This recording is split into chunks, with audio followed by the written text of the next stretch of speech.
Guys আমরা আজকে বিকালে ঘুরতে এসেছিলাম আমাদের দিঘি পাটাল, মানে এরকম ঘুরতে আসলাম। তো এখানে দেখছি আমার ভাইরা ক্রিকেট খেলছিল, তো ভাবলাম একটু আমরাও খেলি। তো চলো তোমাদেরকে দেখাই।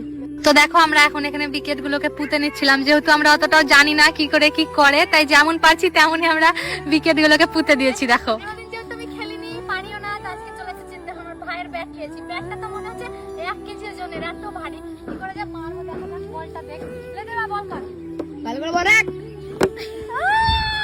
একবার বল মারার পর আমি অনেক এক্সাইটেড ছিলাম, কারণ আমার বলটা অনেকটাই দূরে গিয়েছিল। আর দেখো এদেরকে, এরাও বলের পিছনে দৌড়েছে। বেচারি পড়ে গিয়েছে, তাও আমার জন্য বলটা নিয়ে আসতে। দেখো ফার্স্ট টাইম যেহেতু খেলছি, তাও আমি পেরে গিয়েছি। বলটা আমি মেরে দিয়েছি, ঠিক আছে, এটা উইকেট। বলটা মেরে দিয়েছি, বাট যেদিকে বলটা গিয়েছে আর ভিডিওটা নিতে পারেনি, আকাশের ভিডিও নিয়ে নিয়েছে। ফার্স্ট টাইম খেললাম আর আমি একদম ছক্কা মেরে দিয়েছি, ছক্কা। ক্রিকেট খেলছি ঠিক আছে, হ্যাঁ, বাট এখানে একবার ধুলো দেখো, আর আমার ভাইকে দেখো ধুলা উড়াচ্ছে। ঠিক আছে, এরা না একদম পাগল আছে, এত ধুলা না ফিল্ডে, কি বলবো। এদিকে ঘাস আছে, বাট এদিকে অনেকটাই ধুলো, দেখো আর ওরা ধুলা উড়াউড়ি করছে। ক্রিকেট খেলতে খেলতে না আমরা হাঁপসে গিয়েছি, হ্যাঁ, তাই আমরা এসে বসে গিয়েছি গাডওয়ালে, আর ওরা ওদিকে খেলছে দেখো। আর ততক্ষণ থেকে আমি বসে বসে শুধু আমার পাটাকে দেখছি। আমি কত সুন্দর করে বাড়ি থেকে ধুয়ে এলাম, তেলুল লাগিয়ে এলাম, আর দেখো ধুলোতে কি হলো।